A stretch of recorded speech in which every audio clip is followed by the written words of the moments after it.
back. Ladies and gentlemen, I am your host, Blake Ruffino, joined by a new co-host because Joe DeLeon just had to go to South Bend and watch Marcus Freeman screw everything up.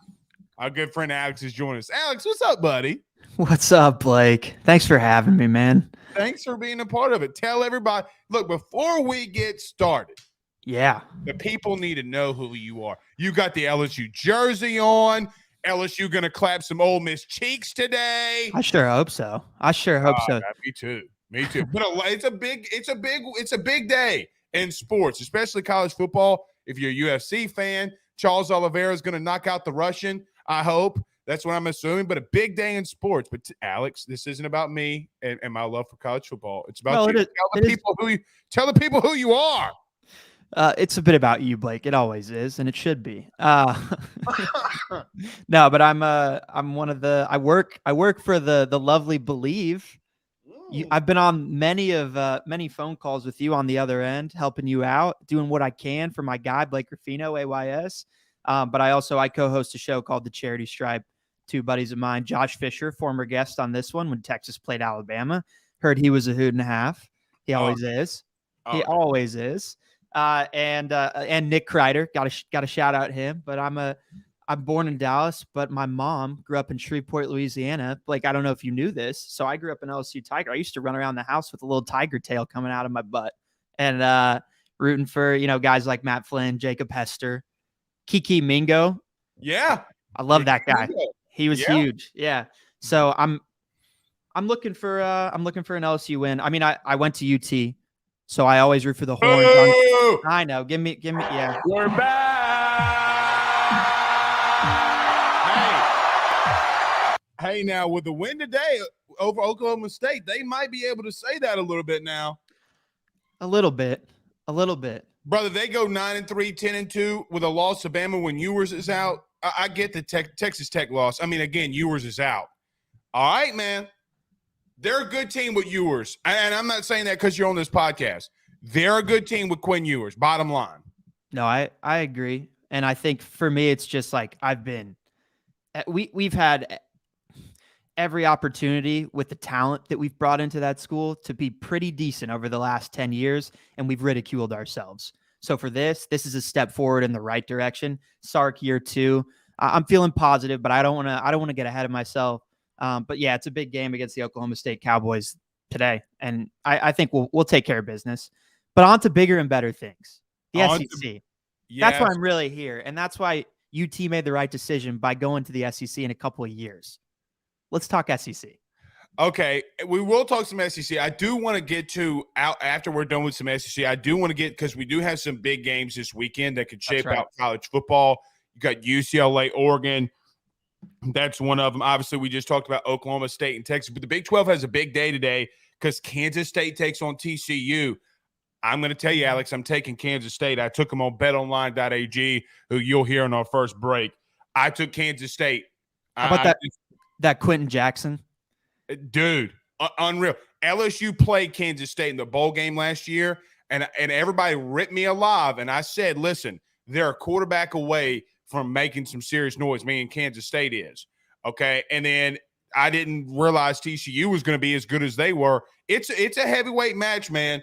Big 12's got some good games. Then we got Clemson versus Syracuse in an undefeated match. We'll talk about all those too. But like you mentioned, Alex, let's get to the SEC. Finally, we get a premier game on this show, which features LSU. LSU Ole Miss, Lane Kiffin and company coming down to the Bayou. Alex, let's start here.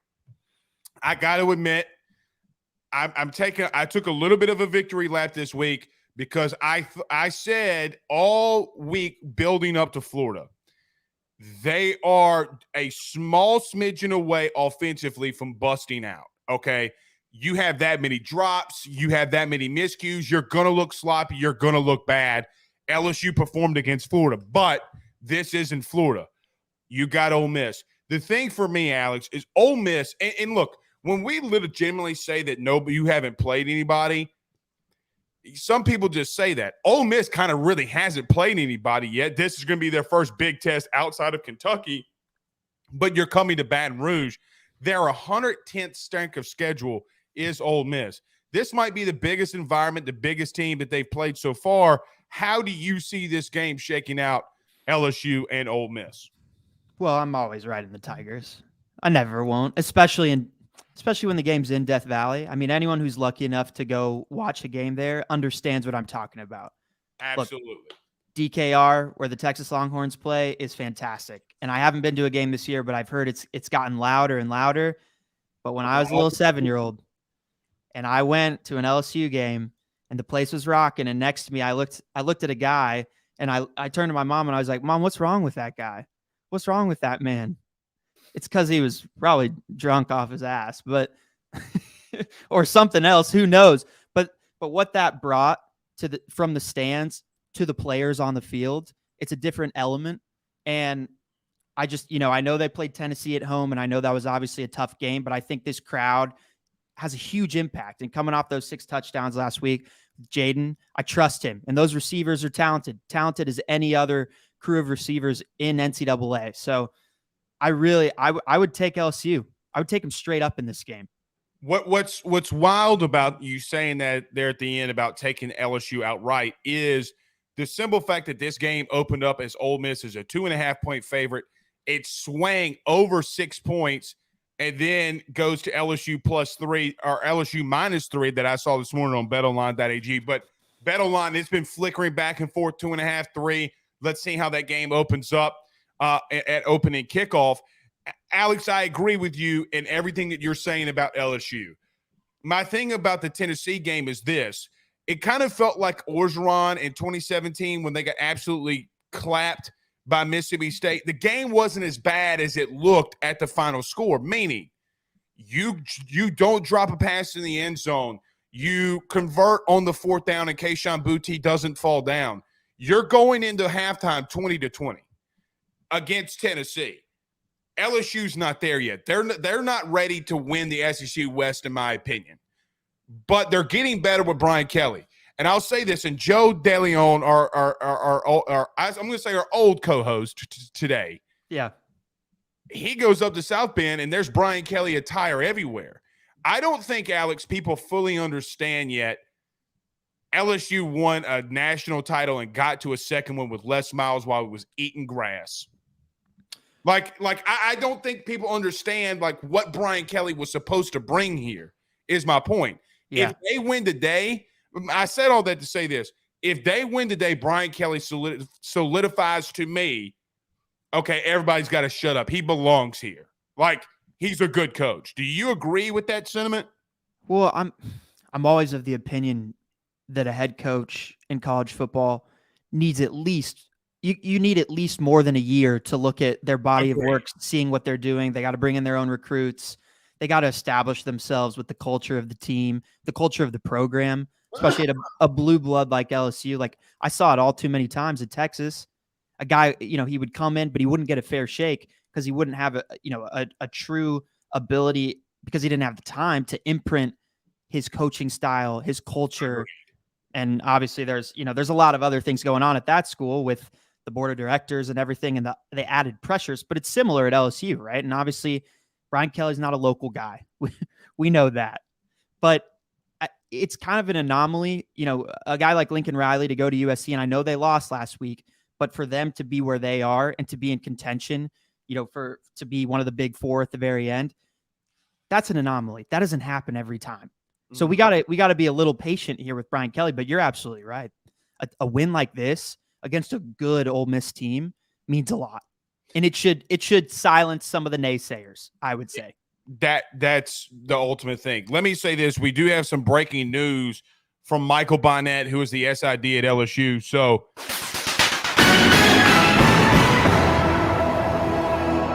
yes, Zach. Yes, hit me with it. Kevin Falk is going to be hold on, let me pull up the email. Hall of Famer Kevin Falk to be honored during the Ole Miss game. If you miss it, obviously he's going into the College Football Hall of Fame, but I think it's good, and especially this game against Ole Miss, Kevin Falk's going to be recognized. I want to say this before we get to Jenna Drinks. I feel like we're in the mafia when I call it Jenna Drinks. You know how mafiosos have names, right. Glenny Balls, Tony Two Sacks, like Donnie down when I at call the it Jenna dock. Drinks, I feel like we're part of the mafia. So I'm just going to call it Jenna D. Okay. Let me say this though before we get to about Ole Miss. They can run the football. LSU has a lot of talent in the front seven, but they're not playing like they have talent. I do worry about Ole Miss running the football all over LSU. They ran for over 400 yards last week. They ran pretty strong against Kentucky. Alex, I got to be honest. If LSU doesn't find a way to stop them running the football, they're in trouble. I guess when we flip the script to Ole Miss, what says you about them? Yeah, I mean, I watched enough Zach Evans to know that guy's really special, and Jackson can run. And I'm terrified no matter what team you're watching. If you're on the opposition of a mobile quarterback who can run, it's scary, right? Because there's so many other things. Gin and juice will get you loose. Absolutely, MP. You got it. You don't know what a mobile quarterback can do to a defense, and you have to be willing to adapt. So, yeah, I mean, to me, it's like there's a magic number in there of rushing yards that LSU can't allow the Ole Miss Rebels to get to. And it's like, 170, because they're going to get some on their ground, right? They're aggressive running the football. Correct. But you got to limit the big runs. You can't have a play 30-plus yards. You got to contain them. And, and just get your offense out on the field as much as possible.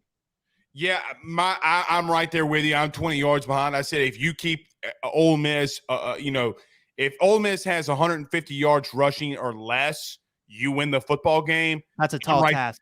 That's a tall task. It's a very tall task, and that's my point. I predicted 31-28 LSU. The only reason if this game would have been in Vaught-Hemingway, I might have gone the other way. But since they're in Death Valley, look, I went to Baton Rouge last night, and look, this is kind of like a stupid little pet peeve of mine, but a stupid little ritual, I should say. I drive around the stadium during a home game. I just drive around. I don't want to go. I don't want to stop. I'll sit in traffic. I want to see what the atmosphere is like. Let me tell you something. I thought Tennessee was packed. Shit. All right. Listen, it's going to be really interesting to see because, look, LSU fans got ripped on during that Tennessee game pretty heavy. Now that they're able to be there and drink a little bit, they're going to be doing Jenna Drinks, get you some, edible glitter. They're going to be great. So I'm just saying it's going to be a very loud environment. So, Alex, let's do this. Speaking of Jenna, let's get to our first break. Let's get her in here. Let's start getting, as MP said, gin and juice will get you loose. Let's start getting some drinks up in this thing. All right, let's talk about our good friends, though. Zachy, our producer, is joining us. Let's talk about our good friends over at betonline.ag and our good friends over at GM Varno & Sons, gmvarnosons.com. Guys, I told you this week my mom went there and got 4 brand new tires, under $700. That's absolutely ridiculous. Go to them today. Let them know that your good friend Blake Ruffino and Alex. See, I got to do it opposite. Sent you on by. All right, let's do this. Let's get to Jenna Drinks. We're back in 1 minute, 30 seconds. Let's get loose as a goose. Don't get me started. Zach, that's when you hit it. You got to hit it when I'm not dancing. Be right back. BetOnline is the fastest and easiest way for you to wager on all of your favorite sports, contests, events with the first-to-market odds and lines. Find reviews for all the news for each league, including Major League Baseball, NFL, NBA, NHL, combat sports, college sports, esports, and even golf. BetOnline continues to be the top online resource for all of your sports information for live in-game betting, props, and futures. Head on over to BetOnline today and use your mobile device to join and make your first sports bet. Use our promo code Bleav50, that's Bleav50, BLEAV 50, to receive your 50% off welcome bonus on your first deposit. That's betonline.ag, betonline.ag. With over 65 years of experience, nobody is better equipped to service in your vehicle than GM Varno & Sons. RV repair, big rig overhauls, motorhome chassis, routine maintenance, tire rotations, tire sales. No job is too big or too small over at GM. If you break down on the side of the road in the greater Baton Rouge area, they will come and get you. And the best thing about that is that they can come and get you, and then they can bring your vehicle back to their shop and start the repairs right then. Again, GM Varno & Sons. Go see them over at 2500 Fuller Boulevard. Give them a call at 225-664-9992. 225-664-9902. Tell them your good friend Bleav Ruffino sent you on by. We're back. Jenna Drinks. Jenna, every time I say Jenna Drinks, I feel like we're in the mafia. Hold on, you're muted. Hold on. You're muted. There you go. Now I'm not. I would also like to add to that, whoever said gin and juice, I was looking down on my phone and I thought they said Jenna and juice gets you loose. And I was like, that's actually like super catchy. I'm kind of here for this. Maybe we put it on a shirt. Steal that. Steal that. Jenna and juice get you loose. Jenna and juice get you loose. Okay. Okay. Maybe you could put like a cowboy like lasso on the back of the shirt. Get you loose. All right, I'm gonna stop. I don't know. I don't know about. Well, let's brainstorm once we're all done. I just don't know if that like too early for me. I need these drinks, Jenna. I know, and that's why I'm here. So I'm very grateful. I know that asking you guys to find edible glitter was probably not realistic, unless you did. No. So listen, I figured. Alex, I don't know about for you. I got to be honest, Jenna. I love you to death. I really do. There's a level and you hate this idea of what we're making today. I don't hate the idea, but just listen. There's a level of masculinity that my pride can't go over. Edible glitter is where I draw the line. But this drink, I am all for the drink. It sounds delicious. However, I just can't get to the point where I'm pouring edible glitter because look, I just can't do it. You know, I gotta keep a level of masculinity. I feel like that's fair. Next week's drink, I think, will meet that level of masculinity for you, and it's like old fashioned. It's not an old fashioned, but in terms of the look of it. Listen, I'm saving that for like a real important day, and I just don't think we're Alabama. there. LSU, Alabama. There we go. We'll do it. We'll do it. Old fashioned for an old fashioned rivalry. I love that. Exactly. Jenna, I went to Party City. It's about to be Halloween. I don't know if y'all knew that. And kids, whatever costumes the kids are wearing these days, all incorporate purple glitter because they were all out of it at Party City. Let me tell you. I went and I looked. I really appreciate it. Honor. I really didn't. I wasn't even expecting anyone to find this because when I came up with this idea last week when we had the show, I ordered it online right away. But as Alex knows, I have been finding any way to incorporate Taylor Swift into anything that we do here at Bleav this week. And I don't know if anyone on this show who's listening or watching is a Taylor Swift fan. But she just like kind of broke the internet. Like she had the most streams in less than 24 hours with her new album on Spotify. Like she broke a record. Like sounds like AYS on a Saturday morning. Exactly. I got to be honest. We are breaking records over here. Shout out to our good partners over at Bleav. I gotta say this: sports. When Taylor Swift burst out a new album, did you know that the University of Texas is 6-1 and Alabama is 7-0 when Taylor Swift busts out a new album every time? It's factual. ESPN reported it. Are you serious? Yes. I love that. Yes. Love that. So that's how I do my bets. I am a man of history. I took Texas in the points. I also am taking Alabama to absolutely clobber Mississippi State. That's fair. Taylor's, look, she's 14-1 when she drops an album in the SEC. That's all I'm saying. That's all I'm saying. You don't bet against Taylor Swift. It's science. You don't ever bet against Taylor Swift. And never. That's a fascinating fact. Like, I don't even know who would think to like be like, let's see if there's a correlation here. Well, she said so. She was like on College Game Day one time, and I think she did something with Texas or something like that. Mm-hmm. And so they kind of just threw it together. It's not my stat. I just wrote it down when I saw it on ESPN. But it is a fun fact. It is a very fun fact.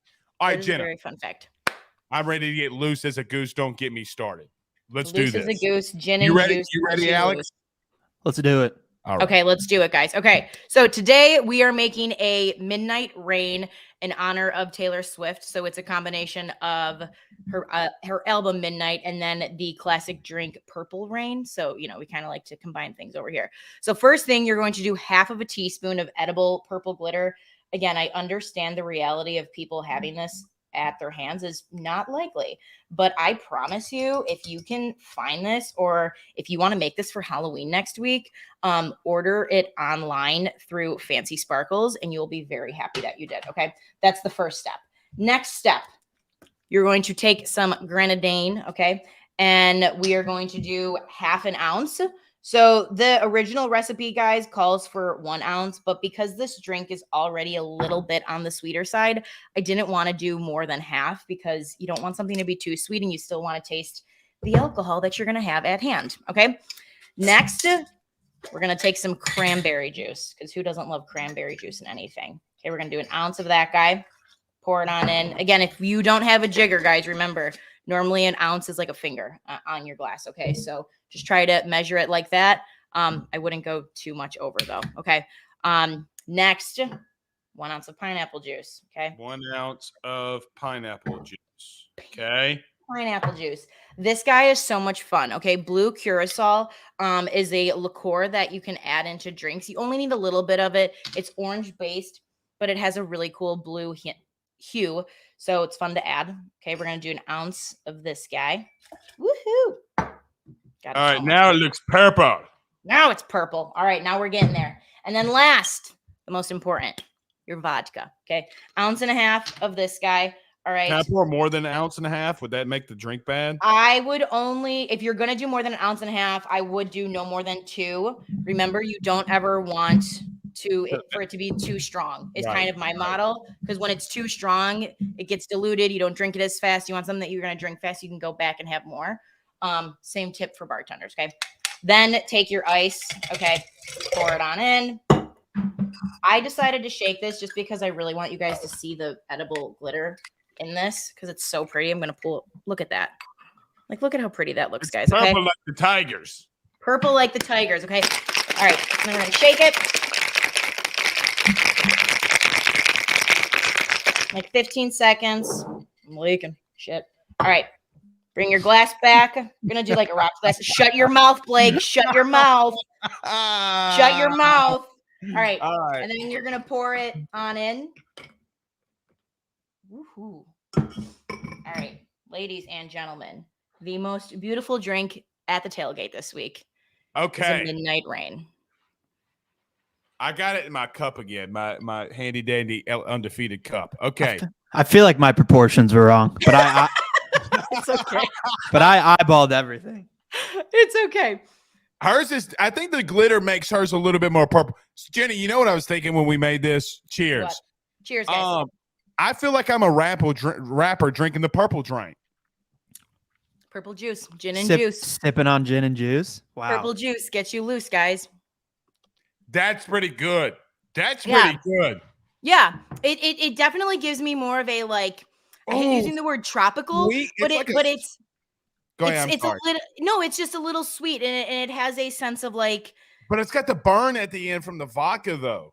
Yeah, so you still taste it, but you probably feel the burn because you probably did more than 2 ounces, where this is nice and balanced.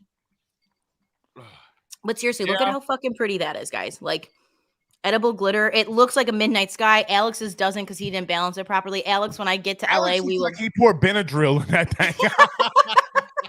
Yeah, what's this grenadine? I think I put too much grenadine in there. That could be it. Yeah, I like it though. No, hey, it tastes good. It tastes good. And then again, this is something that, like, you could easily do for Halloween next week, guys, because it's spooky. You have a Halloween party. What doesn't look festive about sparkles in a drink? Yeah.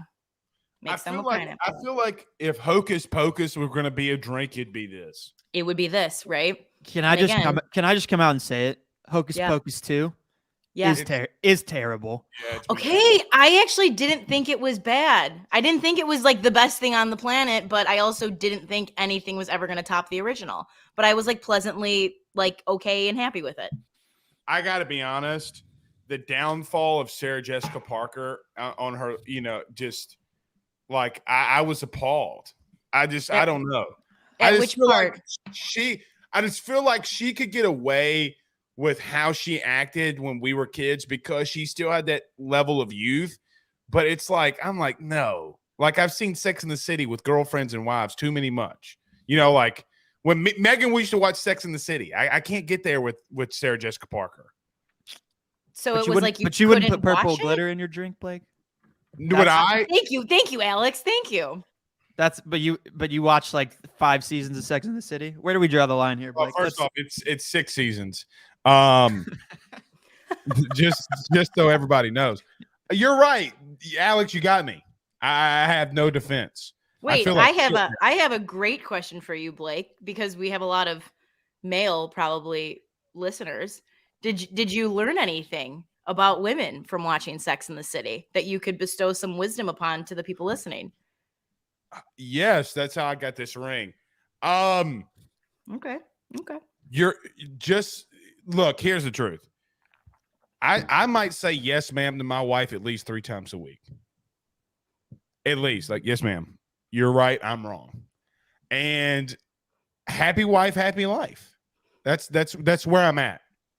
Happy wife, happy life. I mean, we're almost done with the new studio, and it's great and all, but she got a whole new house. Happy wife, happy life. You know? So, yes. And don't be a jackass. How about that one?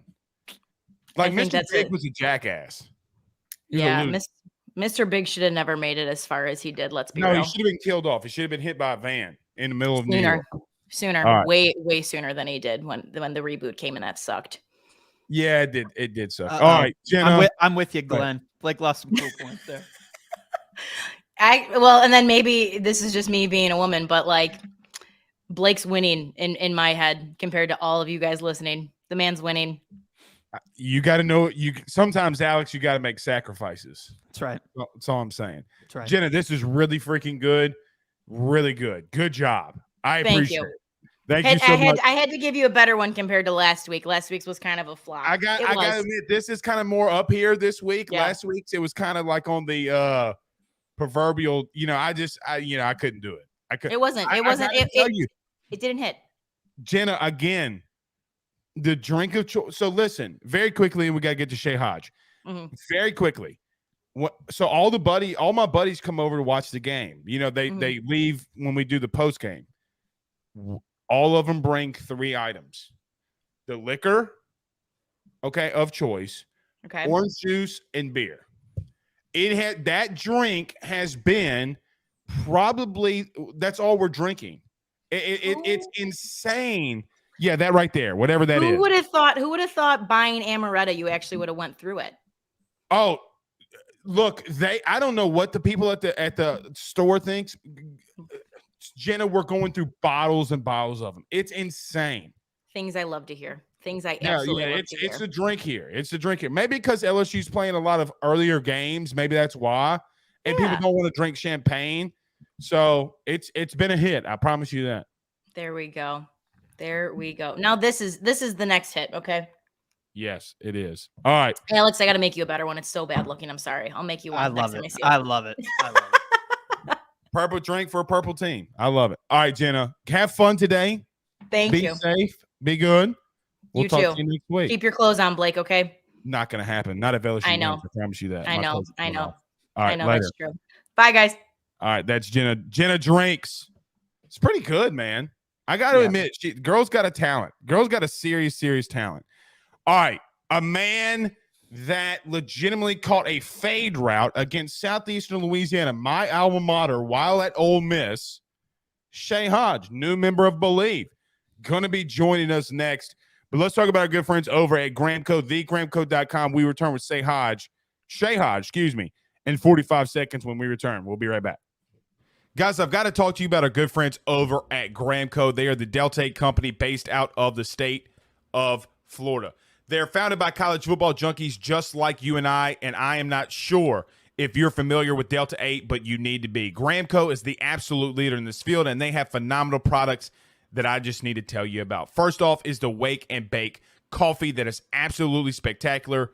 The gummies are as well, as they're the best in the market. So go to thegramco.com right now and use the promo code AYS25. That's thegramco.com, AYS25 promo code to get 25% off of your order. Jump on this fast as it is perfect for holidays, anniversaries, and everyday use. Gramco is hemp-derived and completely legal inside of the state of Louisiana. No medical card is needed, and shipping is very discreet. You must be 21 years older to order. Again, that's thegramco.com. Use that promo code AYS25. All right, as we wait for Shay Hodge here, we're waiting for his camera to connect. I gotta until we can get him. Shay, if you can hear us, we're gonna wait until you get your camera on. We can't, or let's see if we can bring him up, Zach. Okay, let's see if we can bring him up when he comes in. So look, A&M versus South Carolina, Mississippi State versus Bama, Vandy versus Missouri. When I saw Alex that Vandy versus Missouri was on the schedule this week, I felt like it was the toilet bowl. You know what I mean? Like the toilet bowl of the SEC. Who's the last team in the SEC? That's what I keep feeling. What about you? It's honestly, I mean, to me, it's Vandy very clearly. Yeah. I know Mizzou's, what are they, 2-4? It's not been a good year for them, but I've almost beat Georgia and almost beat Auburn. They should have beat Auburn. Auburn at the bare minimum, they should be 3-3. So I expect them to wallop Vandy. Vandy's they're in a whole different class of bad. Let me tell you. Vandy was up against Ole Miss at halftime by 2 touchdowns. They're not as bad as some people think they are. All right, let's get to Shay. We'll get back to that. I promise. We'll get back to that. But a man who caught a fade route in the back of the end zone against Southeastern Louisiana, who broke my ever-living heart, Shay Hodge, former Ole Miss wide receiver. Shay, can you hear us? Uh-oh. Uh-oh. We might be having some technical difficulties with Shay. Shay, can you hear us? All right. Let's see if we can get him back in here. All right, Shay, can you hear us?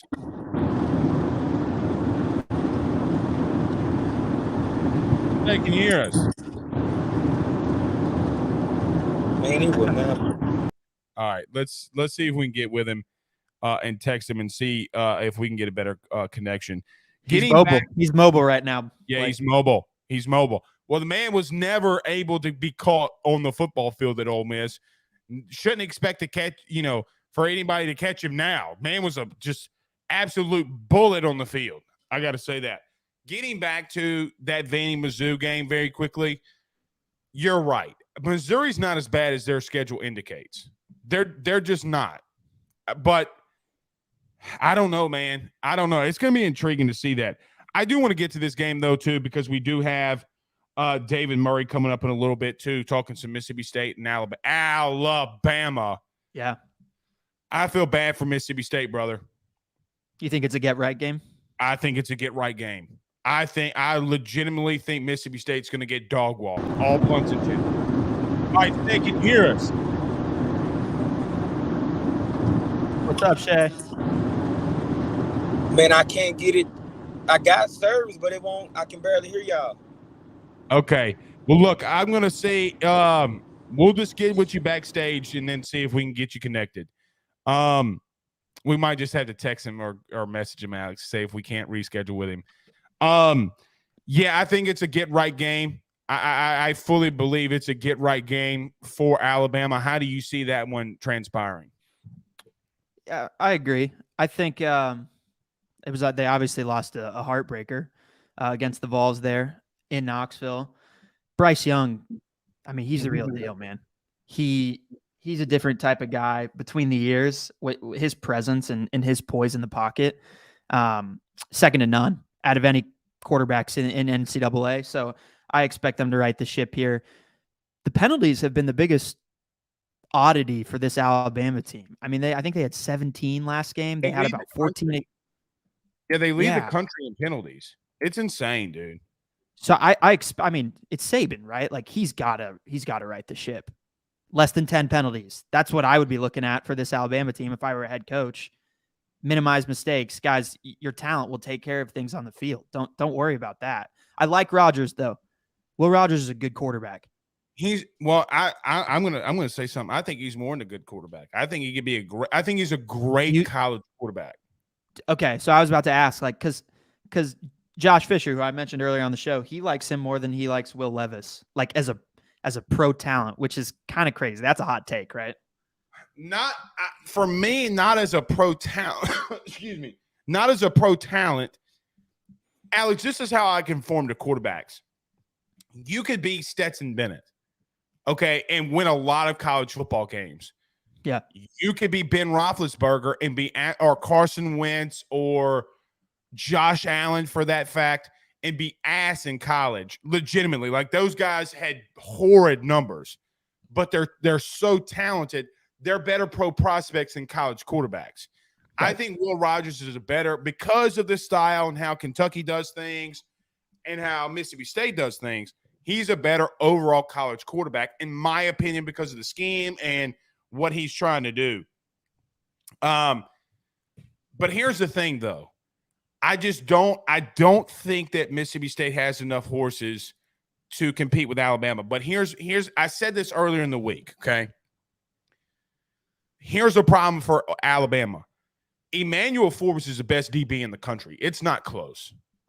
Okay, he is the most underrated, probably prospect in the country that nobody knows about. He's better than Derek Stingley, in my opinion.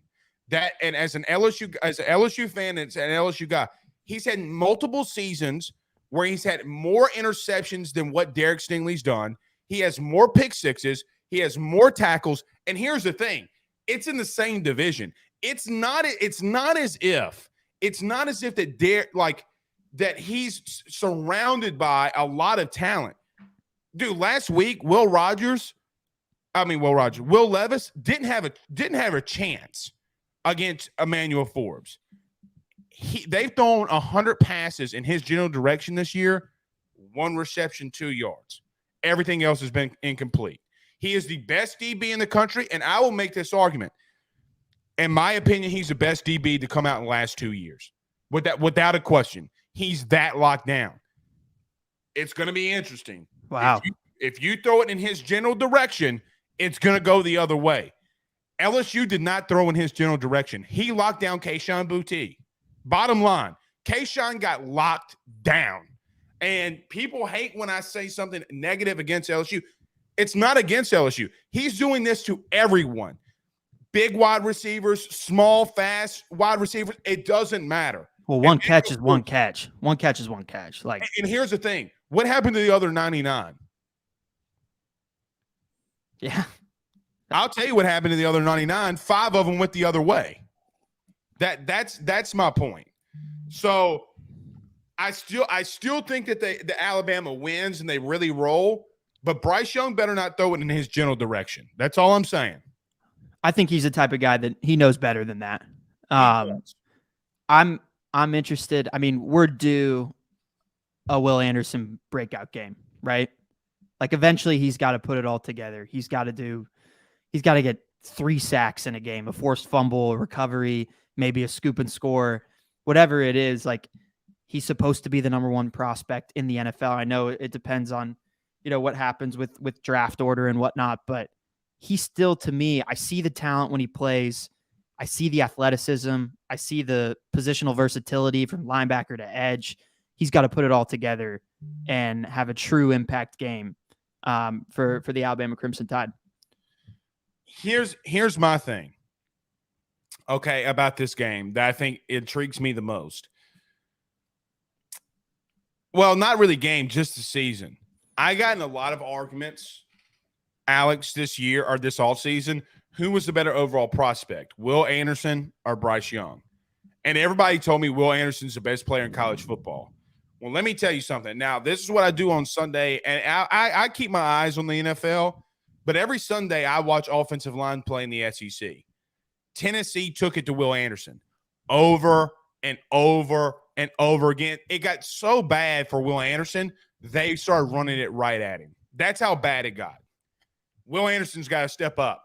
If they want to win a natty, he's got to step up because Dallas Turner's stepping up. The other guys are stepping up. Will Anderson's got to step up. Bryce Young's the best player in college football, in my opinion, because nobody else around him is exceeding to the expectations that Alabama needs him to. He's done more, in my opinion, with everything else. So think about it like this. Is there any other quarterback in the country? Because C.J. Stroud, when they played Notre Dame, they had a lot of early penalties. He couldn't overcome them. Bryce Young is. And so to that point, makes me wonder if Bryce Young is the best player in college football. Because look, when you have that many penalties offensively and you're still able to score 40+ points, Alex, it's stupid impressive, man. Yeah. Yeah, I mean, look, he hasn't been there in the stat sheet every single game. Like we played Texas, he had a pretty pedestrian day just from a passing yards, rushing yards, but he made like 3 impact plays that completely swung the game. And I know no Quinn, obviously, it's a huge blow to the Longhorns, but it's those type of plays that he's making as an individual every single game, and he did it in the Tennessee game. Tennessee just bounced back, but look. You talked about their offensive line, like. Those guys are beasts. You can't discredit those guys either. Like great. I know Anderson struggled, but he struggled because they're pro level talent as well. But it should be again. It's a right to ship game for Alabama. If I'm a Bulldogs fan, and we'll talk to David about it, but I'm shaking in my boots a little bit. Oh, there's no question. There's no question. All right, let's do this. We were unable to get with Shay Hodge. We'll try to reschedule with him. So if Shay can hear us, we'll try to see if we can get him after these next guests. But let's get to Matt Perkins. Let's talk about our good friends over at betonline.ag one more time, and our good friends over at GM Varno & Sons. Guys, we return in 1 minute. Let's talk to Matt Perkins next. BetOnline is the fastest and easiest way for you to wager on all of your favorite sports, contests, events with the first-to-market odds and lines. Find reviews for all the news for each league, including Major League Baseball, NFL, NBA, NHL, combat sports, college sports, esports, and even golf. BetOnline continues to be the top online resource for all of your sports information for live in-game betting, props, and futures. Head on over to BetOnline today and use your mobile device to join and make your first sports bet. Use our promo code Bleav50, that's Bleav50, BLEAV 50, to receive your 50% off welcome bonus on your first deposit. That's betonline.ag, betonline.ag. With over 65 years of experience, nobody is better equipped to service in your vehicle than GM Varno & Sons. RV repair, big rig overhauls, motorhome chassis, routine maintenance, tire rotations, tire sales. No job is too big or too small over at GM. If you break down on the side of the road in the greater Baton Rouge area, they will come and get you. And the best thing about that is that they can come and get you, and then they can bring your vehicle back to their shop and start the repairs right then. Again, GM Varno & Sons. Go see them over at 2500 Fuller Boulevard. Give them a call at 225-664-9992. 225-664-9992. Tell them your good friend Blake Ruffino sent you on by. All right, we're joined here by our good friend Matt Perkins. Matt, what's going on, man? How we doing, guys? Thanks for having me. Doing good, man. Look, we were just going around the SEC as my chair keeps falling down. That's a bad thing about being in radio podcasting is you got to get a good chair because mine keeps sinking down, and you just see the top of my head. You got to bring a good chair, man. Well, listen, I host three podcasts. I produce 4 podcasts, and I have back problems, and I am actually physically unable to sit. So I stand for 16 to 18 hours a day. I'm at my standing desk all day, every day. Do you got a good knee bend in there though? You have to, right? You can't lock the knees up or else that's trouble. I move around a lot. So while we're here, y'all might see me doing this, going like this around a little bit just to keep the blood flowing. Perk, he's got a nice little beard there going. I see that. Yeah. I like that. Go ahead, Matt. I know. I was gonna say I appreciate that. I had to start shaving when I was 13, so I've been doing it for a minute now. Matt, let me ask you this: do you have a Fitbit or a way to check your steps? So I used to wear a Fitbit every day, but I cannot stand like that little metal bit on the Fitbit when it's touching either the computer or another surface when I'm trying to type. And I'm typing all the time, and I would just take it off and lose it all the time. Man, I'm the same way, but I just kind of got used to it now. It's just rubbing my skin raw. But I got to check my steps, man. I got to keep up with it. Matt, massive day in college football, Ole Miss, LSU.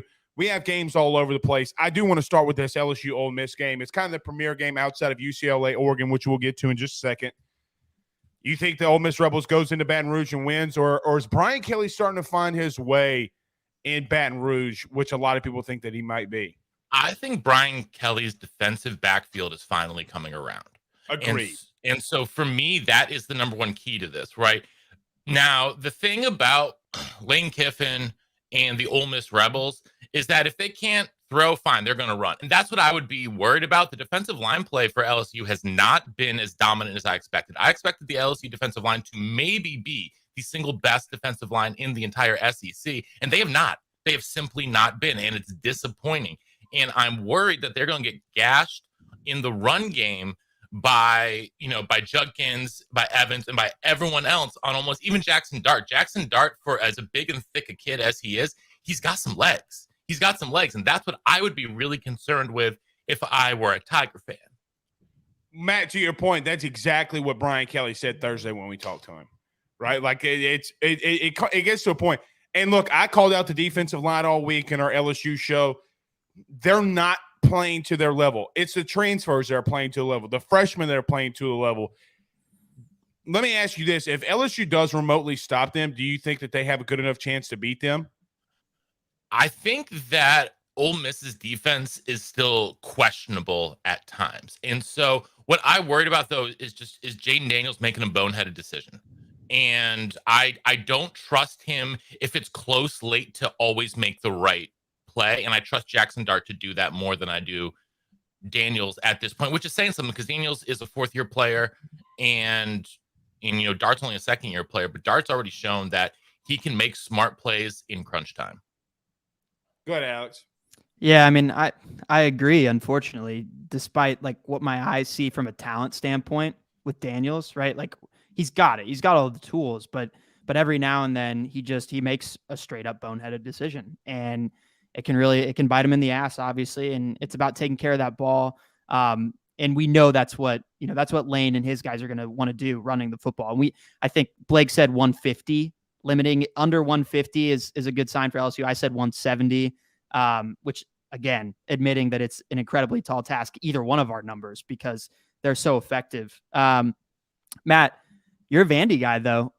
Earlier in the show, I was kind of poo-pooing Vandy. More than poo-pooing. Yeah. What do they have a good chance here this week against Mizzou? If they're going to win an SEC game this year, it's this game. I agreed.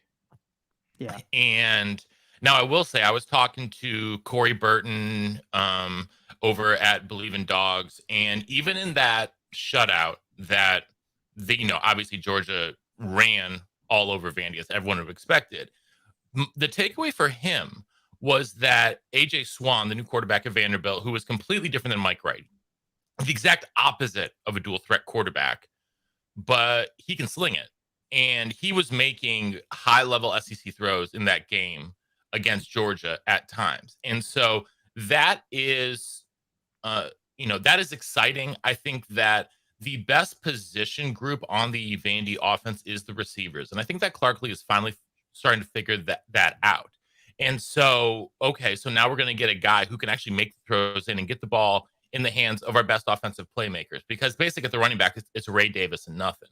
And so they want to get the ball, especially in the hands of Will Sheppard, right? Will Sheppard is probably the single best offensive weapon they have. Mike Wright just couldn't hit him effectively enough. And as nice as it was to have Mike Wright's legs, if you can't get the ball into the hands of the other playmakers, it's kind of useless. And so AJ Swan on the offense, I think they're going to be able to get a couple big plays. Because I think Mizzou is going to be aggressive on defense. They're going to blitz. They're going to get a lot of sacks, but they're also going to give up a lot of big plays. And so I think Vandy is actually at a point in the season where they're just kind of like, screw it. Let's go for the big play. Let's go for the big shots. Like, we have nothing to lose. They've already hit their season over on wins. It was only 2.5. They hit 3. So thank you for the money, by the way. You're very welcome. You're very welcome. Shout out to my guy, Simon Gibbs, who put a huge bet on that early and locked it in. I mean, that week 0 first win was huge, right? Like, that was a fun game too. And Mike Wright went cuckoo for Cocoa Puffs. You got to give it to him, man. I mean, look, if he could find some semblance, Matt, in the passing game, man. I know AJ Swan, like it's been a look, what he did against Ole Miss in that first half. I mean, look, they got pieces. Mm-hmm. And this is what I was telling Alex. They're not as bad as people think that they are. They're actually remote. Like, they could win today, and I would not be shocked. That's where I sit. The problem is, I think Clark Lee is not problem. to me, Clark Lee is building a foundation. He doesn't have the pieces. He's going to get those pieces in there. And I think that they're starting to believe a little bit. BLEAV, by the way. That's how they're believing. That's what, in my opinion, they're believing. Like, even in a loss, even in Georgia, they were still coming out there fighting. Am I seeing something or am I right there? Do they look like they want to go out there and compete versus other seasons? They want to compete. And this is not the same team that we saw 2 years ago go completely winless and have to get half the team out of the program, frankly, because they didn't care and they didn't want to be there anymore under Derek Mason. Guys are bought in. To me, it's a lot like LSU Junior. LSU's recruiting classes that they're bringing in right now, in 2 years, LSU is going to be a dominant team in the West. But it's going to take 2 years to get the guys under Brian Kelly's, platonic ideal of what he wants a football team to look like.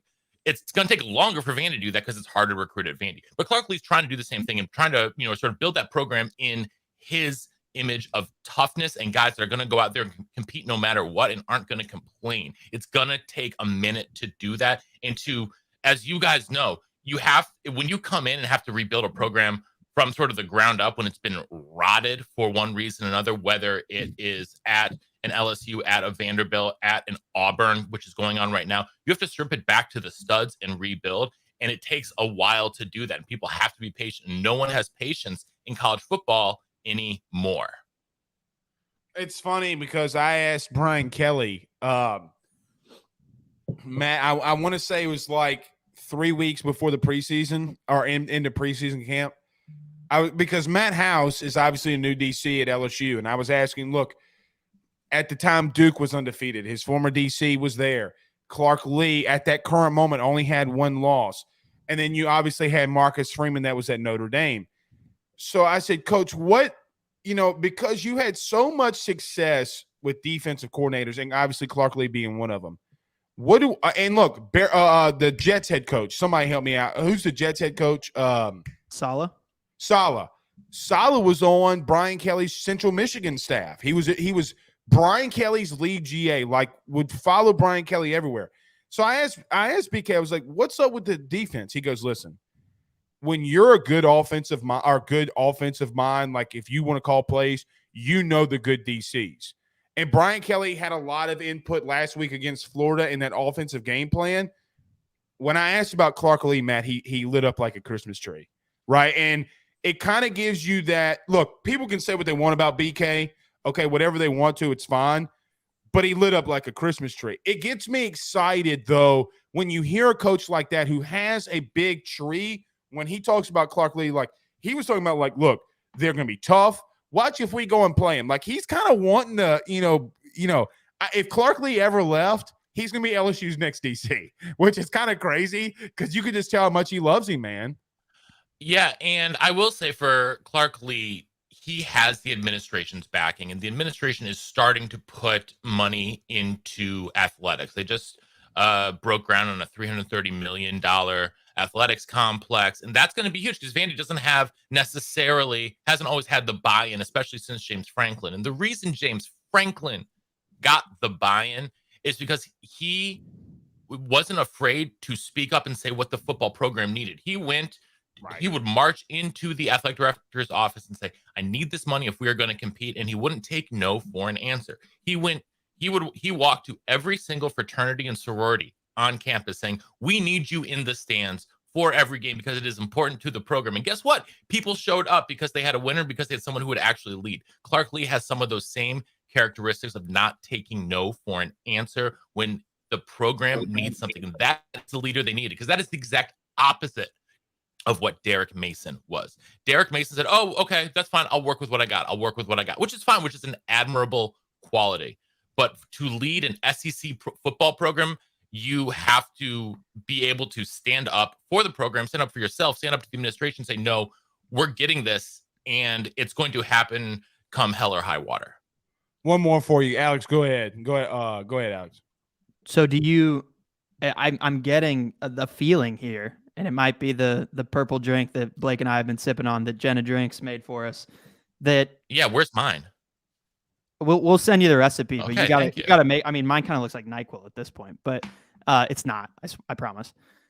At this point, do you see Vanderbilt getting out of that bottom rung of the SEC, or even from a different angle, like are things evening out? Is parity occurring here in the SEC? I mean, Bama has not looked the same this year, right? I know Georgia, as of now, they're in a different class of their own, but they looked vulnerable. They've looked vulnerable at points this year. Are we seeing things even out in this conference, or is it always going to be the top dogs and the bottom? To an extent, I think we will see the bottom of the traditional bottom, especially in the East, rise up. We've already seen Kentucky do that over the last half dozen years, right? They went from a program who was down with Vanderbilt pretty much every season to being a team that is in the top 3 almost every year now. I think that Vanderbilt is going to rise because I actually believe in Clark Lee. I am not sold on Shane Beamer at South Carolina. I think this year has been a disaster, and they have no offensive line whatsoever to speak of. That unit is atrocious, and you can see it in the way that they play. I don't trust South Carolina long term. I think that Missouri, again, Drink is recruiting with really, really well. He's starting to lock up St. Louis, starting to get into Kansas City a little more, which is a hugely important recruiting area. It is one of the places in the country that is taking off. You're seeing a lot of top talent from there. However, the on-field results for Drink are just not there. And I can see Vanderbilt getting into that 4-5 range, at least in the East, making a bowl game maybe every other year. I think that is a reasonable expectation for Vanderbilt over the next half decade. All right. Matt Perkins joined us. Thank you so much, buddy. We'll bring you back. Man, getting over the sinus infection. I'm just you just got to have a little bit more of that purple drink. It'll help clear it all out. Absolutely. I know. Absolutely. We appreciate you, though, Matt. We appreciate you being on. Love all your work, buddy. Good to see you. For sure. Thanks, you guys Matt. too. Thanks, guys. All right. That's Matt Perkins. Let's get over to David Murray. Let's do this. Let's not take a break really quickly so we can try to get to Shay Hodge in just a minute. Oh, chug. No, there wasn't much chug there. Let's get to David Murray. Let's get over to Mississippi State versus Alabama. David, what's going on, man? No purple drink here, just a Strange Brew, our favorite coffee shop here in Starkville. But I will tell you this, I've already had my Claritin this morning as a Jones County, Free State of Jones farm boy who grew up in a chicken and cattle farm. I have no sinuses left, so I know what you're suffering right now here in allergy season, believe me. So we just we're almost finished with our new studio, and so all this dust accrues. Yes. And I can never get over it. But that's for sure. David, I got to ask you, it's a big game for Mississippi State today. I'm going to kind of give you the floor here. Man, Alabama's coming off a tough loss. Mississippi State's coming off a tough loss. How do you just see this game panning out? Ooh, I've been doing this way too long. I'm not going to tell you how long because my age will give it away, other than the fact that my first year working with Mississippi State was Emory Billard's first year as head coach. So as I've mentioned before, I saw the original Wishbone. Now I'm watching the airborne version of the Wishbone. And I can tell you, Kentucky exposed what the problems of the air raid primarily are. When the quarterback is not sharp, when the team loses an offensive lineman, and things are not functioning, the air raid can be grounded really quickly. Now, the problem going into today's game, and we'll talk about the matchup in just a moment, I don't think Mississippi State's healthy at this point. The second most valuable player on the team is center LaQuinston Sharp, and he took a leg whip early in the game, didn't play the last 3 quarters, and you saw what that did to Will Rogers' mindset the rest of the game. But hurting that is the guy behind Rogers. Dylan Johnson was not 100% healthy himself. There's some question whether either of them played today at Tuscaloosa. So any chance Mississippi State had of making a real run at this team really hinges on who's available first. Then you just try to patch it together from there. Alabama's not a great defense, but they're good enough. And in today's game, good enough is good enough as long as you're scoring points. We don't know what Bryce Young's status is. Maybe you've heard something since the show started this morning that I'm not aware of. I don't think it really matters at this point. What I'm looking for is Mississippi State to go out there and show they can score points. They just haven't done that against Alabama. Start there, make something happen, and you feel like you've got a shot because I don't know what kind of mindset Alabama has. Typically, you say Nick Saban's teams come out after a loss mad. Well, that's true. They're mad. But I wonder if they're a little shaken at this point. David, they did talk about that, about being a little, having a lot of anxiety which you just don't hear from a Saban team. No. I got one for you. The best player in the SEC defensively, in my opinion, is not Will Anderson, it's Emmanuel Forbes. I said it this week on Twitter. He's the best DB in the country. You can't, at this point, David, we can't deny him anymore. Okay? Having 5 interceptions as a freshman, okay, COVID year, maybe some things were goofy, whatever. He's done it again. And now, maybe I'm going crazy, but LSU did not throw it in his general direction. And Brian Kelly talked about that in the postgame when LSU played Mississippi State. We did not throw it in his general direction. Is he the best player in Mississippi State's team right now, or am I just absolutely losing my mind? You're not losing your mind. He's the most spectacular player, you'll say. But let me qualify this too. You look at the Kentucky game. He committed at least 2 blatant penalties. He was beaten badly he did not have a good game. No unit had a good game except to some extent the special teams, and that's all you need to know about how bad Mississippi State was the other night. They had the fewest snaps, not just of the Mike Leach era. I'm going back to the year 2000. State's offense never got in sync, so the defense could not be aggressive and make the plays. Yes, he had his pick 6, but he also got burned several times. So did DeCameron Richardson, the other cornerback. Emmanuel is a great player in so many ways, but he needs a pass rush up front to make him even better. And bluntly, Zach Arnett's defense needs points on the board to play their game. You were at the LSU game. They were not able to come after LSU. They played more. They tried to play contain and didn't because State was not putting points on the board and forcing the other team out of their game plan. That's the thing today. If State does not come out and get that first shot in against Alabama and lets Alabama, whoever's at quarterback, sit back and play their game, the Bulldogs are in trouble. Is there any way to contain Gibbs? Like, what do you do from a defensive assessment standpoint, because that guy is really special? Is it just limiting him for his big plays, or are you just trying to make sure he doesn't bust one loose? Is that all you can do? I think so. And of course, you saw the LSU game where State did control the run game until, of course, Jaden Daniels started running, and that changed everything. They were doing okay against Chris Rodriguez last week until the third quarter. But part of the problem there was State's defensive line was mauled, and Kentucky is not a good offensive line. I'm not insulting them. I'm just saying they're really not. They're really bad, David. But State let them dictate terms. You look at the replays of that, and State's defensive linemen are getting not just stood up, but shoved around. Rodriguez, very good runner. I'm not taking a thing away from him. He's more shifty than he is just, physical there, but he bounced off some guys. Linebackers were out of position. So you look at Jahmyr Gibbs today. Now you've got a guy who's stronger, faster than Rodriguez, to my eye. I've not seen him in person. I'll be leaving for Tuscaloosa about 1 o'clock this afternoon. But that's the thing to concern about. And if the younger quarterback, who has pretty good footwork on his own regard, Milroe can run. That guy can run. And he's physical. Bryce Young can run, but Bryce Young doesn't want to take contact, justly so. I mean, would you want to take contact if you got the kind of contract waiting for him at the end of this year he would have?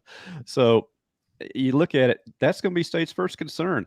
Alabama doesn't have great receivers this year. They've got good receivers, but they don't have the guys you sit there and just terrified of covering. I don't think it's going to be Emmanuel Forbes, really, the guy that the pressure's on this game. I think it's going to be State's linebackers. They've got to not just somehow physically get faster. I know that's impossible, but they've got to read and react quicker.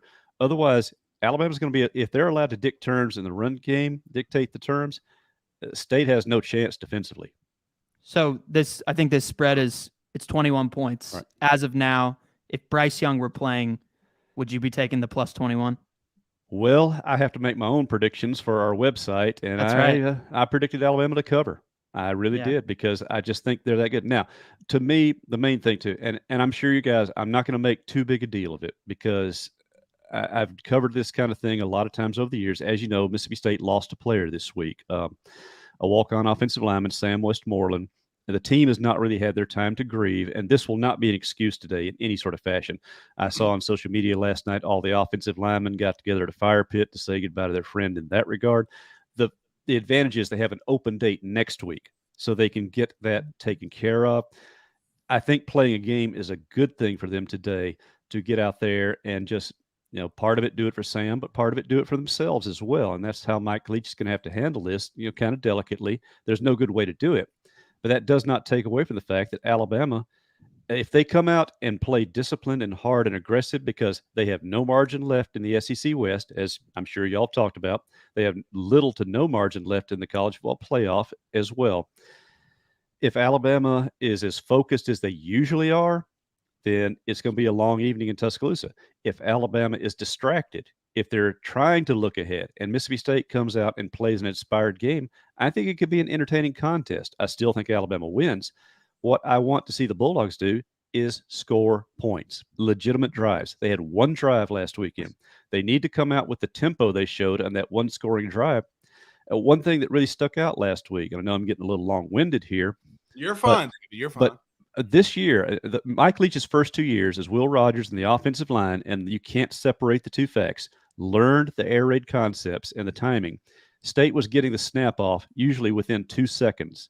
This year, it's more like 6, 7, 8 seconds. But at Kentucky, they had one delay of game penalty, and at least 4 others probably could have been thrown. That's the degree of confusion the offense was in at Kentucky, and there was nothing the coaches could do except maybe take the play calling away from Will Rogers and say, here's your play, run it. They're not going to do that. They've got to let Will make those decisions out there, so they're not just going to abruptly take that responsibility away. Will has got to be quicker, crisper, no matter who's available at running back, no matter what his offensive line is. Make the decision and go with it, and don't get yourself limited to under 50 plays. David, I don't mean to be insensitive. Oh, that's okay.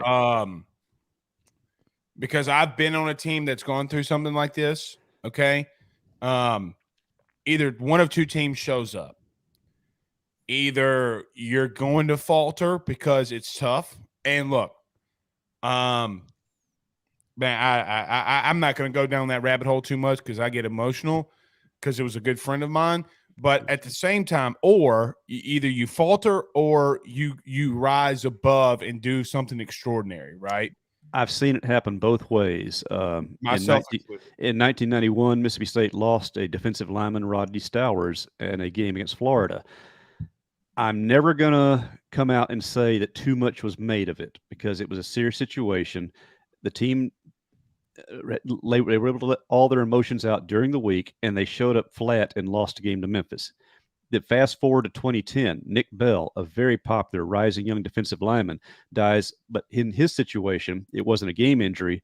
It was a long illness, brain cancer. The team had their grief, had the ceremony on campus, came out and won the next week. Right. So this is so delicate for people like us to talk about because it always comes to that, okay, how are you factoring this into whether your team plays well, wins, loses? And we don't want to do that. You know, we sympathize for these young men because remember, you guys have been around college athletes, maybe not as long as I have, but maybe together. But, 9 feet tall and bulletproof, like we all thought we were at those ages. To be reminded of your mortality is tough. But athletics is such a fabulous way to bounce back from it, to do something physical, mental, and emotional, and honor your teammate. And I think that's what Mississippi State will try to do this evening. Mike Leach, again, he and his staff, particularly the position coaches, the offensive line coach, Mason Miller, he's got the delicate job in his hands, but you just go out there and you play football. Once the ball's kicked off, they're going to play the game. I think the preparation will be good.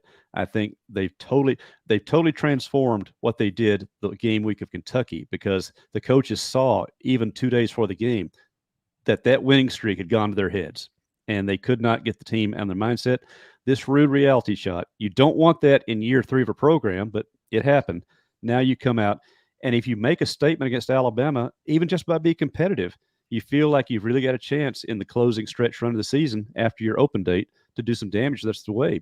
State lost some priceless ground to Kentucky in the bowl pecking order. And yes, we can discuss this later in the season. Bowls still matter. Agreed. But they've still got a chance to finish out. My preseason prediction, 8-4. They've got a chance. They can still do that. But they've got to come out today and reestablish a sense of rhythm and identity on offense, improve their game at defense, and just play against a team that's bedeviled them that State has not beaten since 2007, Nick Saban's first year in the league. And fellas, isn't it ironic that on the handful of SEC coaches who have a win over Nick Saban, Sylvester Croom is one of them?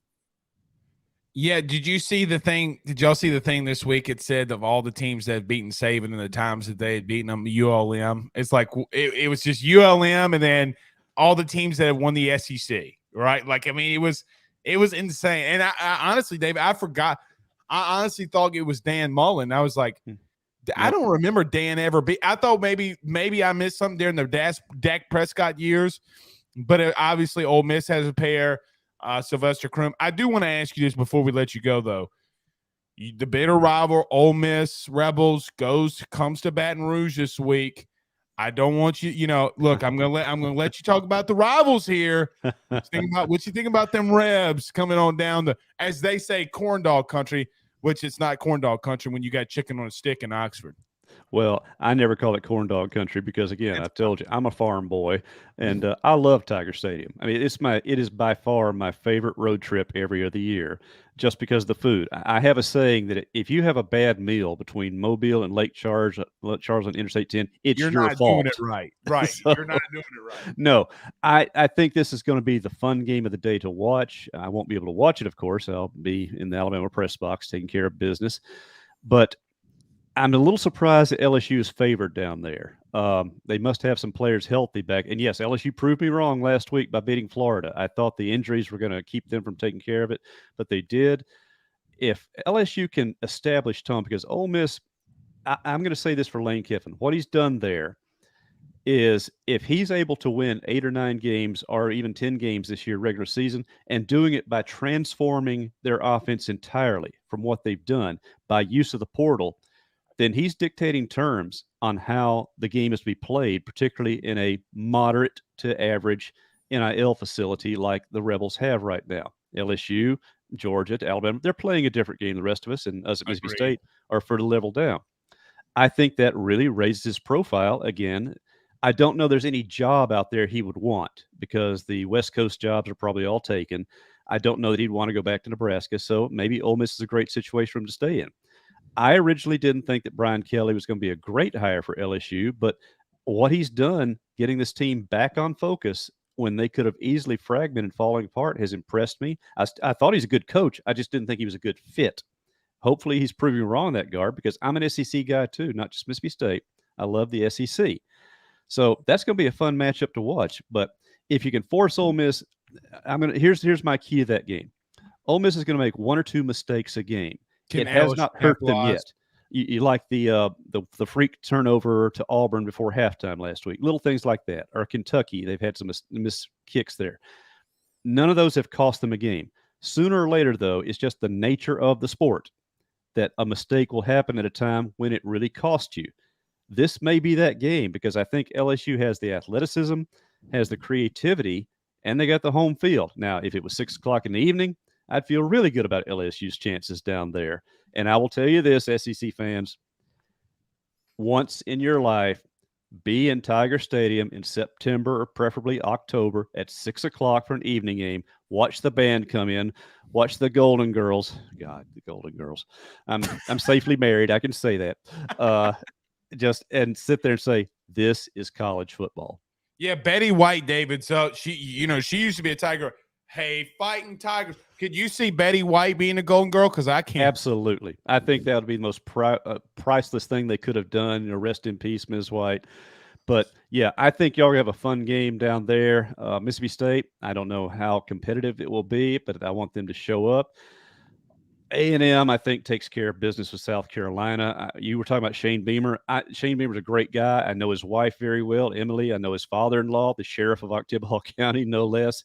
He's a great guy. I just don't know right now that's a situation where he's set up to succeed at the moment.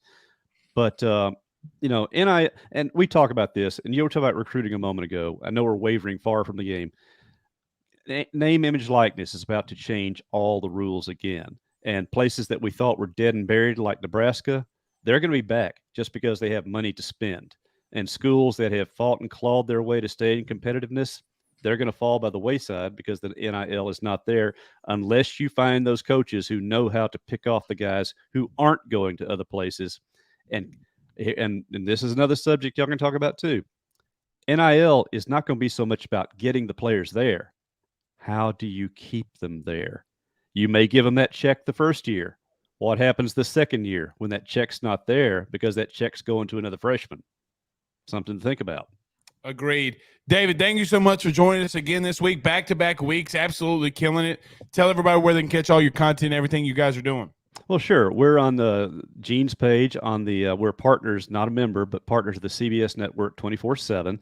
It's a Gene's page, GENES page.com. Myself, Steve Robertson, Mike Nemeth, Robbie Falk will be covering the game today in Tuscaloosa, and keep up with a lot of things. I'll have my SEC power ratings out usually every Monday or Tuesday there, and it's designed purposely to probably annoy some people. Hey, live with it. It's the SEC. Have some fun with that. But yeah, check us out today. And our podcast, of course, myself and Mario Hagan, former Bulldog linebacker and NFL player on the Bleav Network and the Dawghouse. So enjoying speaking with you guys and hope we can keep this up. Absolutely, David. Thanks, Thank you Dave. so much. We'll talk again soon. Thank you, fellas. All right, that's David Murray. We have Shay Hodge that's trying to get in here. I don't at this point, Alex, I don't know really what's going on here. But if he comes in, we'll get Shay Hodge in here. But if not, me and you can close. Me and you will close it out. We Cool. got some games. I want to get a lot of your thoughts to finish it out. Maybe we'll get some of these score predictions. Let's do this. Let's get to our final break. Let's talk about one more time our good friends over at BetOnline.ag. I just placed me a big bet on LSU, a whopping $50. See if it pans out. Zach, take us to break. We'll be right back. BetOnline is the fastest and easiest way for you to wager on all of your favorite sports, contests, events with the first-to-market odds and lines. Find reviews for all the news for each league, including Major League Baseball, NFL, NBA, NHL, combat sports, college sports, esports, and even golf. BetOnline continues to be the top online resource for all of your sports information for live in-game betting, props, and futures. Head on over to BetOnline today and use your mobile device to join and make your first sports bet. Use our promo code Bleav50, that's Bleav50, BLEAV 50, to receive your 50% off welcome bonus on your first deposit. That's betonline.ag, betonline.ag. With over 65 years of experience, nobody is better equipped to service in your vehicle than GM Varnado & Sons. RV repair, big rig overhauls, motorhome chassis, routine maintenance, tire rotations, tire sales. No job is too big or too small over at GM. If you break down the side of the road in the greater Baton Rouge area, they will come and get you. And the best thing about that is that they can come and get you, and then they can bring your vehicle back to their shop and start the repairs right then. Again, GM Varnado & Sons. Go see them over at 2500 Fuller Boulevard. Give them a call at 225-664-9992. 225-664-9992. Tell them your good friend Blake Ruffino sent you on by. All right, I don't know if we're going to get Shay Hodge back or not. We'll see. Alex, I want to get this to you. We've gone through a lot of these games. Great. Can I just say that I think I might have flipped my pick on the Mississippi State game. After listening to David, I might take them plus 21. I believe in Will Rogers. I'm not anything crazy, but like with everything that's happened, obviously, prayers to that guy's family and the rest of that team, of course. But I think that's a guy that he steps up. If the keys are in his hands, he can make some stuff happen. And I do think that that defense is a little vulnerable in the secondary. They can make big hits. They can break up passes, but coverage wise, I've seen better. I don't know. I've been swayed. It's tough for me, right? Because I'd take the over in that game. That's what I'll do. I would rather, if I'm going to bet something, I would take that, right? Like, life's too short to bet the under. I just can't get there. Yeah. No, because, I think it's listen, fair. Look, there's one thing that we've all learned as LSU fans or just SEC fans or just college football fans in general. So Alex, the last time I bet against Alabama, I bet Tennessee last week pretty heavy. Like it was very heavy. I'll just be honest. I put $300 on the game. Okay. Just because listen, when there's a vibe around Saban's teams, like LSU 2019 was the last time I ever bet against Alabama was LSU 2019. Saban doesn't win those games. When a team like is that high offensively, Oklahoma, Ole Miss, whatever it may be, Saban struggles with high-flying offenses. Okay, this isn't that team though for me. But you're saying the plus 21. I can't disagree with you. You're just not riding with me. That's okay. I just can't. Because listen, I'm going to tell you something that look, and I'm going to say it on this show right now. I'm going to get obliterated. Alabama's a better team without Bryce Young and with Jalen Milroe. Let me tell you why. Let me tell you why. Name the quarterbacks that Saban's won national titles with. Mac Jones, AJ McCarron. Here's why. Because everybody else around him has to get better. Technically, they were a better team. They force it sometimes with Bryce. When they should be running the football, they want to throw it. 3rd and 1, Alex, there's no business you should be throwing a sluggo. There's no reason you should be throwing a sluggo on 3rd and 1. Not with Jahmyr Gibbs. No. So what? Milroe just presents a I just different look for the defense? Because, I mean, he's obviously more mobile. He's bigger. He's strong, just like David said. I agree. When he runs, he's more of a thing to have to deal with, obviously. But well, it's kind of like the whole thing about, do you want a high-flying offense or do you want a more complete team? Meaning, if you noticed, they went for under Bryce Young, they were in the mid-50s defensively. Okay, they didn't – I mean, yeah, you play Texas, sure, whatever. They play some decent teams. They got the 6th toughest schedule in the country. My thing is you kept the defense off the field when you have Milroe because you're running the football. Tick, tick, tick, tick, tick, tick, tick. I don't care that you're beating the team by 21. Like, that doesn't bother me. You're still winning, okay? My point is I can watch the game and watch you physically dominate somebody. It's what LSU used to do under Les.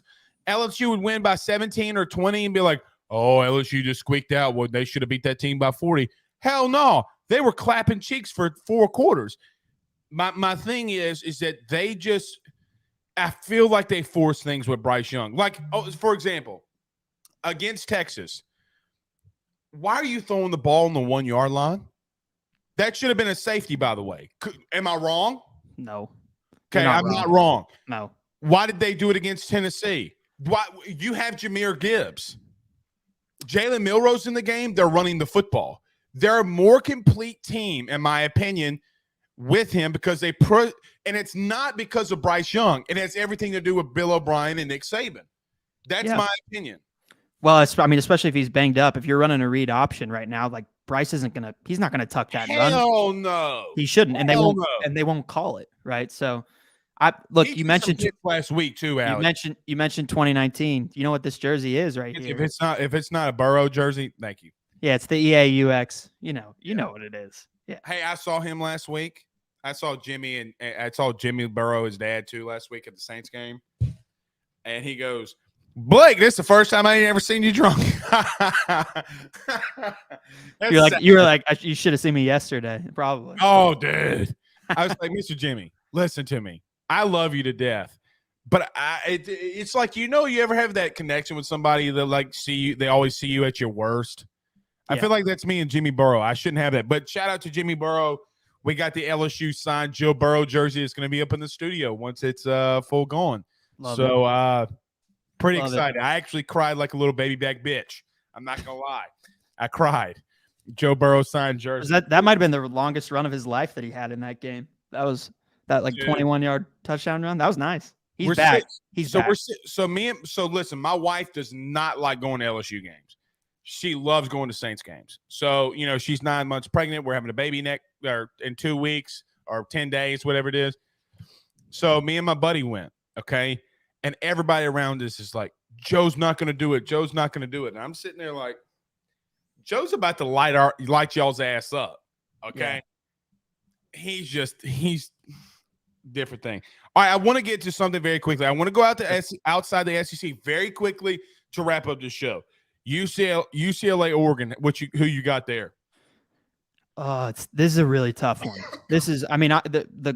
I'll just skip ahead to the Clemson-Syracuse game. Clemson takes care of business in that game. Knocks off the undefeated Syracuse. Okay, cross that one off.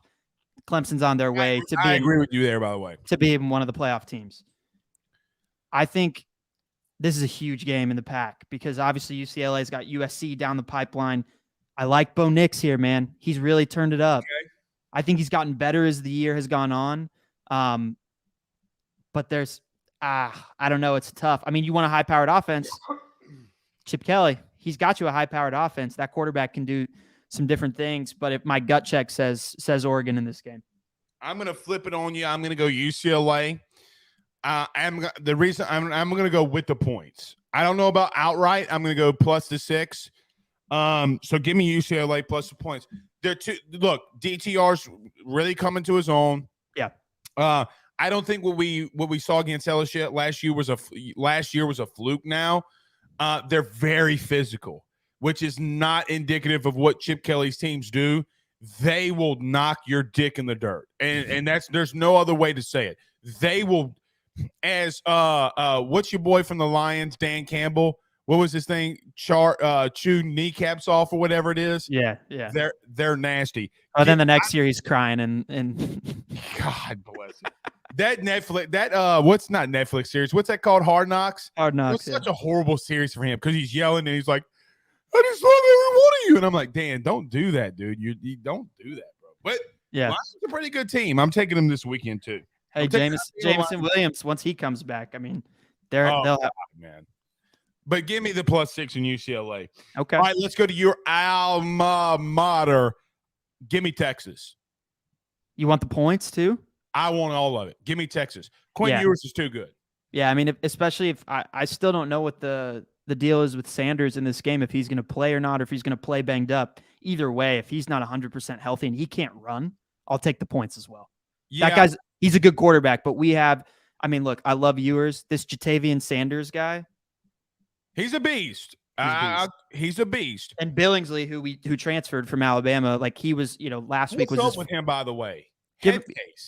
Head case, okay. But I think Sark can rein him in. Look, if anyone's bounced back from personal adversity better than anyone, it's Steve Sarkisian. So agreed. He can teach that guy a couple things or two. So I like us with the points in that game too. I think Quinn Ewers is a good quarterback, man. You give him another year. Listen, he's going to be on my own. I say short list. This is my thing with short list. When I start the season, I have 15 people on my Heisman list. He's going to be on it. I just believe in Quinn Ewers. I didn't believe in the mullet. I didn't believe in the sidearm throws. The kid's got it, man. He just does. He bought all of his offensive lineman Lucchese bags. I mean, the guy all that. He knows what he's doing. Yeah, dude. He made what was it? They showed like he made 1.8 at Ohio State last year. 1.8 million. Handed the ball off like twice. That's all he did. And he still can ball. That's the thing. Hey, Alabama would have lost that game if he wasn't knocked out. I still believe that. For sure. They would have lost that game. All right, another game in the Big 12, TCU versus Kansas State. I'm taking the upset here, man. I'm going Kansas State. What says you? Yeah, I like TCU, but I'll take Kansas State to cover. But this TCU team's really good. Max Duggan is a mobile quarterback.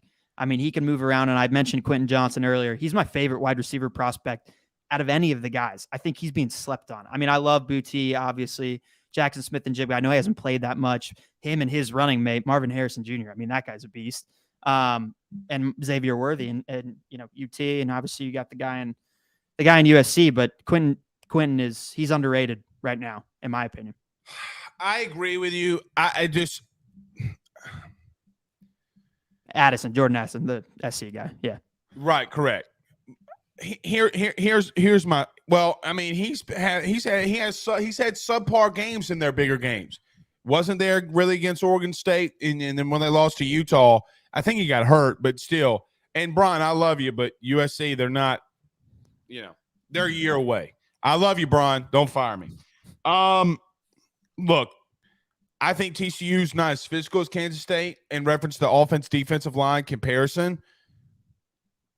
If TCU gets up early, like if they're up by 10, Kansas State's in deep trouble.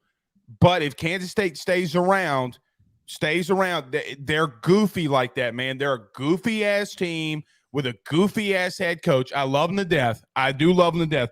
I've known him for a long time, but they're just goofy like that, man. You keep Kansas State around, you're gonna get your cheeks clapped. Yeah, I mean, we're talking about this Ole Miss LSU game and how Ole Miss has to run the football well. Kansas State might have the best quarterback running back combo from a running perspective in the Correct. NCAA. Adrian Martinez, Alex, to your point, we owe him an apology. Sorry. All right. But we do. I mean, everybody said he was ass and he was sorry at Nebraska. Maybe Scott Frost was ass. Anybody ever think about that? Sometimes it's not always on the players. It's been a good show. Sorry that Shay Hodge couldn't get in here, but, you know, it is what it is. We'll try to connect with him next week. For sure. It's all good. Thank you, Alex. It's your first SEC AYS experience. How would you enjoy it? I enjoyed it very, very well. I mean, I'm a little tipsy. Are you? I think I need 3 more of these. That's what I'm saying. So listen, I did grab 2 beers, and after that, I poured them in. There you go. Shout out to our good friends over at Miller Lite who still hasn't returned my DMs. But yeah, well, what's up with that, Miller Lite? Yeah, what are we doing? What are we doing? Yeah, like I mean, you know what? If they don't respond, I'm going back over to Coors. How do y'all feel about that? Who's in stadium? Who does the beers in stadium? Zach, who does the in beer stadium? Is it Bud? I gotta be Bud honest. Light? Oh, actually, I do think it is Bud Light. Well, my mom went to that Tennessee game. She walked home. I saw her this past weekend, and she's got 2 of the LSU, the Tiger branded beers, and she's like, "Look at these." And I'm like, "What are you doing? Why are you taking these home?" It is Bud Light. You're right. It is Bud Light.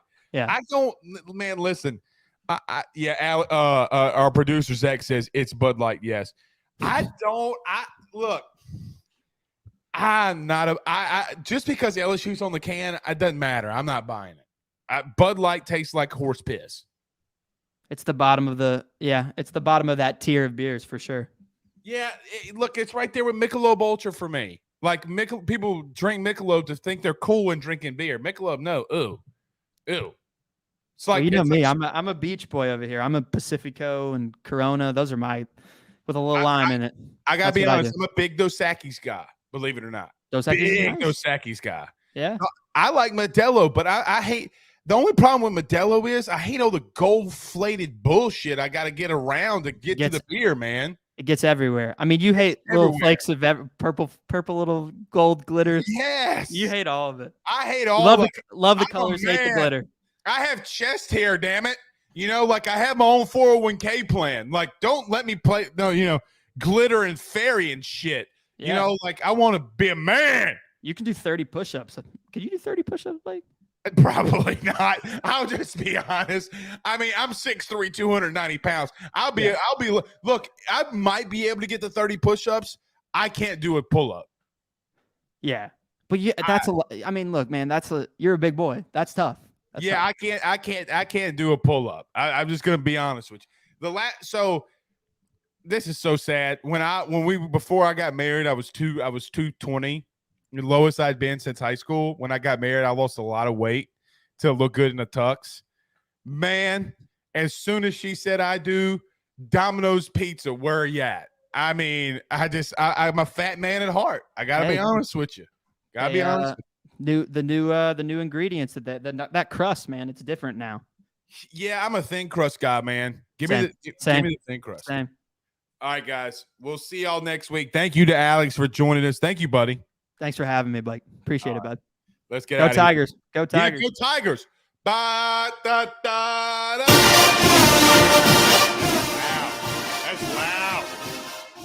Yeah. I hate Lane Kiffin. See you soon. See you in the post.